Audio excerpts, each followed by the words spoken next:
네, 안녕하세요. 진서로입니다. 수능 3등급을 향한 10분 한국사. 오늘은 그 네 번째 시간으로 개항기에 대해서 배워보도록 하겠습니다.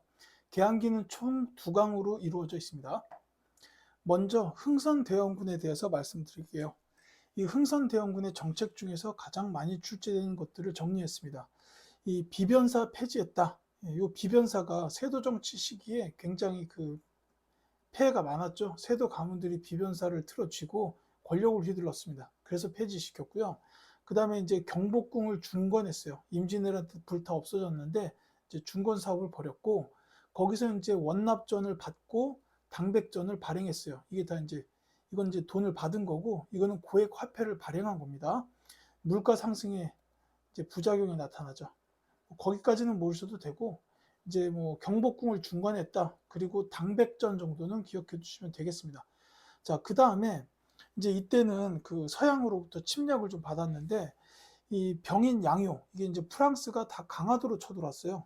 근데 이제 그 원인이 병인 박해입니다. 이제 천주교 선교사들을 이제 박해했어요. 그것 때문에 프랑스가 열받아서 이제 병인 양요를 일으킨 겁니다. 그 다음에 미국도 강화도로 쳐들어왔는데 그건 신미 양요입니다. 근데 그 원인은 제너럴 셔모너 사건이에요. 이 제너럴 셔모너라는 미국의 상선이 이제 평양에 들어와 가지고 이제 약탈을 해요. 그러니까 이제 평양 감사가 명령을 내려서 이 배를 불태웁니다. 그래서 열받아 가지고 들어온 거예요. 지네가 먼저 잘못해놓고 그죠?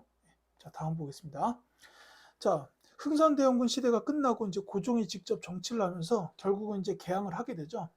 요 운요 사건도 강화도에서 있었어요. 일본이 운요를 끌고 강화도로 와서 너네 전쟁할래, 개항할래 해서 개항하자 해가지고 맺은 게 바로 강화도 조약입니다. 이제 조일수호 조규라고도 불러요. 이제 수능에서는 요 말로 출제된 적도 있습니다. 반드시 기억하셔야 돼요. 운요 사건도 같이 기억해 두십시오. 흐름이 이렇게 되는 거예요. 자, 요 강화도 조약은 불평등 조약이에요. 일본이 우리나라 들어와서 해안 측량할 수 있다. 그 다음에 일본인들은 일본법에 의해서 재판을 받게 된다. 우리나라에서 사고 쳤을 때 말하는 거예요. 그 다음에 이제 사망 개항했는데 부산하고 원산 인천입니다. 원산 인천. 자, 그리고 이제 이게 일본하고 처음으로 이제 개항을 하게 된 거고, 그 다음엔 미국이었어요. 이 미국하고 맺은 조약은 조미수호 통상조약인데, 이제 요 배경이 되는 건 조선책략이라는 책이 유포가 됐기 때문이에요. 여기에 보면은 러시아의 남하를 막기 위해서 미국과 조약을 맺어야 한다. 뭐 이런 내용이 있었습니다. 그리고 이제 그 뒤에 이모군란. 요거는 이제 구식군인들이 일으킨 난인데 이제 신식군대에 비해서 차별을 받고 급여를 못 받아요. 그래서 이제 난을 일으킨 거고 이제 그 난의 결과로 조청 상민 수륙 무역 장정이 체결돼요. 이게 이제 청나라하고 맺은 건데 이게 이제 청나라가 군란을 진압해 준 대가예요. 이게 이제 청나라 상인들이 우리나라 내지까지 들어와서 무역을 할 수 있게끔 만들어 준 겁니다.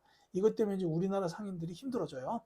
그 다음에 이제 제물포 조약은 이제 이때 이 99인들이 난을 일으키면서 일본 공사관을 이제 부수고 그 다음에 일본인 교관을 죽였어요. 그것 때문에 이제 배상금 지불하고 조약 맺은 겁니다. 그 다음에 이제 갑신정변은 급진 개화파가 일으킨 정변이죠. 근데 이제 이 정변도 3일 만에 청나라 군대에 의해서 진압이 되면서 끝나요. 이제 그러면서 맺게 된 게 이제 한성조약. 이건 일본하고 또 이제 맺었고, 그 다음에 이제 청나라랑 일본 사이에 텐진조약을 맺습니다. 이거는 이제 두 나라 군대가 우리나라에서 이제 싸우니까 이제 둘 다 철수하자. 이제 이런 내용을 조약으로 맺은 거죠. 이제 이 갑신정변 관련돼 가지고 이게 사건이 일어난 게 우정 총국 개국 축하연에서 일어났어요. 지금의 우체국이죠. 오픈 기념식이었는데 이때 이제 정변을 일으켰다까지는 이제 참고하시기 바랍니다. 자, 이 페이지에서는 시험 문제가 분명히 하나 또는 두 개가 나올 거예요. 이때는 이제 강화도 지역이 가장 중요하긴 하죠. 근데 다른 것들도 이를테면 이모군란 같은 경우에 요 일을 계기로 해서 어떤 일이 발생하였는가 해가지고 뭐 조청상민 수령무역 장정이나 재물포 조약이 나올 수 있고 갑신정변 같은 경우에도 한성조약, 텐진조약 이렇게 이제 어떤 사건과 그 뒤에 나오는 조약 요거를 이제 이어서 같이 기억해 두시면 되고요. 조선 책략도 굉장히 자주 나옵니다. 조민수 통상조약으로 이어지죠. 자, 그 다음에는 이제 근대국가 수립을 위한 노력들을 볼게요. 이 동학농민운동은 이제 그 동학농민군이 일으킨 운동이라고 보시면 되겠죠. 이제 전라도 저 고부부터 시작된 농민운동입니다.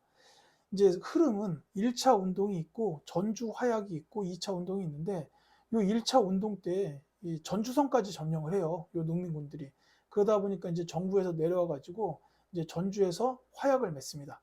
그러니까 이제 화합하는 약조라고 보시면 되겠죠. 근데 이제 여기서 가장 중요한 건 이 전주 화약의 내용 중에 농민들이 집강소를 설치한다는 거예요. 이 집강소 굉장히 중요합니다. 이제 농민들은 뭐 정부랑 싸울 생각보다는 이제 개혁하자라는 생각이었어요. 그래서 이제 집강소를 설치하고 개혁을 추진합니다. 그래서 이제 이 전주 화약 결과 집강소가 설치됐다. 이 집강소가 굉장히 중요한 키워드니까 동학농민운동 기억하실 때 알아두셔야 돼요. 아니, 물론 이 농민운동을 지휘하신 분 전봉준 장군의 이름도 당연히 기억하셔야 됩니다. 전봉준 장군입니다. 그 다음에 이제 2차 농민운동 때는 요거는 이제 일본이 경복궁을 불법 점령해서 봉기한 거예요. 이제 이때는 이제 서울로 가려고 공주에 우금치를 넘다가 거기서 벌어진 전투에서 패배하게 되었다. 이 정도 알아두시면 되는데 이 동학농민운동은 가장 중요한 거는 뭐니 해도 농민들이 이 집강소, 자치기구예요. 이 자치기구인 집강소를 설치해서 개혁을 추진했다라는 것을 반드시 기억해 두시기 바랍니다.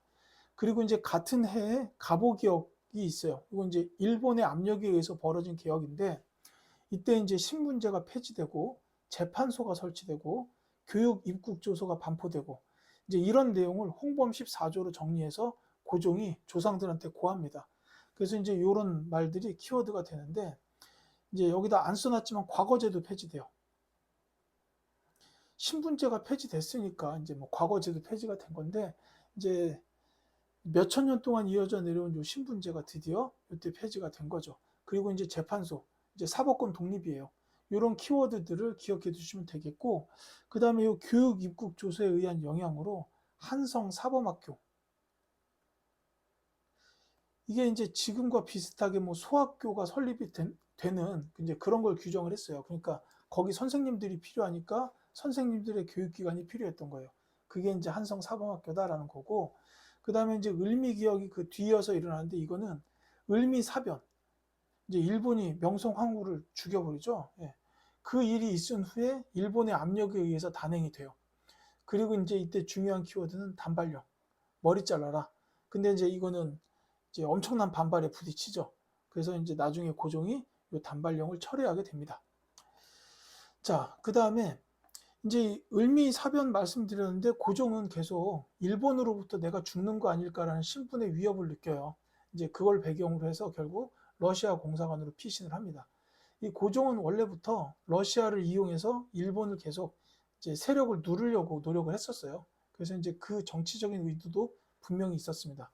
이 일로 인해서 러시아랑 일본이 세력을 어느 정도 균형을 이뤄요. 대신에 나중에 러일 전쟁의 원인이 되기도 합니다.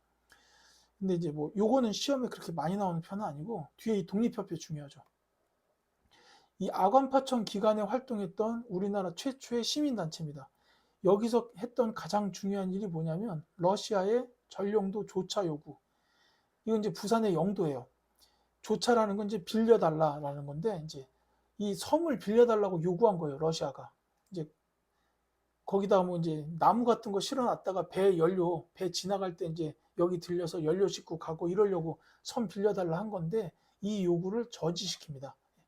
이제 이게 이제 만민 공동회 이런 걸 이제 열어가지고 사람들을 많이 모아놓고 이제 거기서 이제 러시아의 이런 사항을 성토를 해요.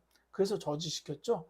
이제 그리고 나중에 이제 요거 효과가 있으니까 관민 공동회 정부 사람들까지 와가지고 같이 이제 집회를 열어요. 그래서 거기서부터 헌이 6조가 나옵니다. 이제 이런 활동들을 했다. 특히 러시아의 전용도 조차 요구를 저지했다. 기억하시기 바랍니다.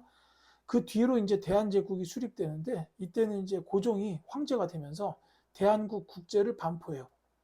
이제 이게 하나의 키워드입니다. 근데 대한국 국제이기 때문에 제국 수립이다라는 걸 알 수 있겠죠. 뒤이어서 고종이 광무개혁을 실행하는데 여기서 기억해야 되는 건 두 가지예요. 그게 구본 신참 이게 이제 옛 것을 근본으로 하여 새로운 것을 참고하겠다. 이런 이제 의지고, 그 다음에 또 하나는 지계. 요거는 이제 토지대장이에요. 토지 문서. 그래서 이제 여기서는 이제 대한제국 수립하면 대한국 국제, 이건 금방 연결이 될 거라고 봐요. 그 다음에 요 광무개혁에서는 구본 신참하고 그 다음에 지계 발급 정도 이렇게 기억해 두시면 되겠습니다. 자, 이게 이제 여기까지가 이제 계양기 첫 번째 시간에 대한 내용이고요. 다음 시간에는 이제 계양기 두 번째 시간, 요 광무개혁 이후의 일에 대해서 말씀드리겠습니다. 자, 지금까지 들어주신 여러분들 진심으로 감사드립니다. 다음 시간에 뵐게요.